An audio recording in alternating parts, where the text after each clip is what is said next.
I gotta ask all of you Chibits a very important question.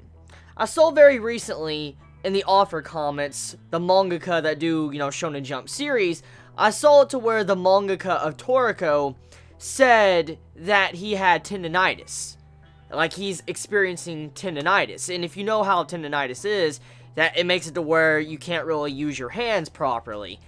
And the reason why I'm bringing this up right now is because at the end of the chapter, like, how it usually says, like, the next chapter title, or, like, talking about what the next chapter is going to be about, well, it says till next year. So, I gotta ask you, all of you, because some of you might know a lot more than I do, does that mean that we're not going to get any more Toriko chapters for an entire year? Or was that a mistranslation? Or am I reading too much into that? Because if we're not going to get any Toriko chapter for a year, I can understand that the mangaka is going through issues with, wrist, tendinitis. That's understandable.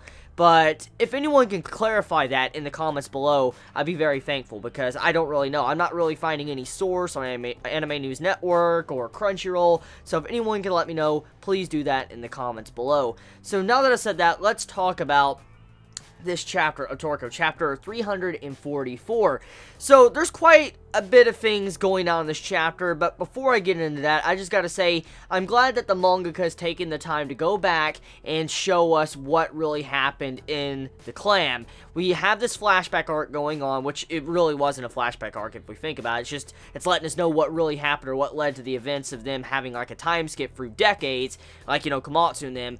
We get to see what really happened, what led to those events. So seeing how this arc is starting to unfold, and seeing how we're getting this flashback, it's making me quite happy, because it wasn't as rushed as I thought it was going to be. So I feel like everybody right now, after reading, this chapter and then the end of last week's chapter, I think we could all kind of just breathe easy now, knowing that this isn't getting rushed. I mean, even though the face-offs between the chefs, cooking and stuff, it was kind of rushed, at the very least, we're not, rushing the back channel along with, Welking Moon, Dawn Slime. I'm glad we're taking the time to actually go into this and find out more about this, because food spirits are a really big thing going on right now currently in the Toriko manga, so I'm glad that the manga has taken the time to reveal more information about this. So now that I've said that, I just want to say it is confirmed now with this chapter. Well, it's not completely confirmed, but you can kind of assume that Welking Moon, every time he eats something, his stomach is connected to the back channel.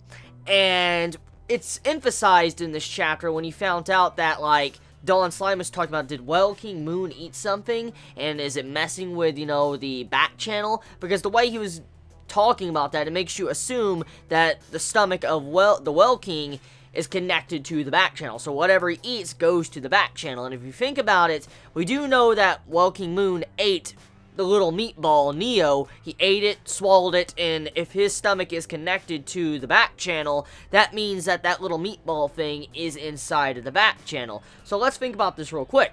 We do know, since Neo, or the little meatball, is, I guess you could consider it a food spirit, because it is a gourmet demon, that would mean that it could go into the back channel. So Welking Moon eating that is what's causing the havoc right now inside of it, and why these food spirits are getting so restless and wanting to leave is probably because of Welking Moon eating that creature, which is probably going to show us what type of scale that this little meatball is at, but also how strong Dawn Slime is, because I feel like the way it's going, and if it really is what is causing it is that little meatball inside of, the back channel, this might show us really how strong Dawn Slime is. Because, with the last chapter, we saw Dawn Slime, he jumped to the moon, he crushed the moon, jumped back down to the planet. And, I mean, yes, that's crazy. It was a crazy feat. But, I mean, if you compare it to Bombina could probably do the exact same thing. So, maybe we might get a more of a power estimate of Dawn Slime if he does have to go up against something like that. But now that I said that, we also get some form of mysterious gourmet demon at the end of the chapter. Now, I know I'm probably not the only one, but that girl, the girl, feminine shape at the end of the chapter, it reminds me a lot of Froze. Hopefully I'm saying her name right. The wife of Acacia? Pretty much, that's what the shape looked like to me. It looked like her gourmet demon, and if it is, pretty damn interesting how that's kind of starting to unveil itself at the end of this chapter, and how this person's going to be helping out Komatsu. And speaking of gourmet demons and stuff, Ichiru, As we know, the plot right now is focusing around Dawn Slime and Ichiru being resurrected. And we do know the concept of resurrecting is not new to the Toriko verse, so that's not really surprising right there. But what is surprising is how Ichiru looks a lot younger. If you look at his character, his design in this chapter, he looks a lot younger than he did before he died when he versed Midora. He doesn't look as battle-worn as he did before he died. It looks like he's more in his prime state when he was at his strongest. So if he really is in his prime state and he's not in his weakened state, like, you know, after old age, he's going to be a fucking scary person. Ichiru is going to be a monster, because, I mean, think about what Dawn Slime said. He only accepts Ichiru as, like, his master or host. And so for Dawn Slime, the person that could go up against Neo, to say something like that, you can already imagine how powerful Ichiru must be in his prime. And then, not even counting how strong he must be with Dawn Slime inside of him. So, right now, the power scale right here is pretty damn ridiculous. So if Ichiru comes back, they might have a chance of fighting Neo just because of Ichiru. But for now, that was all the information we were given with this chapter of Toriko.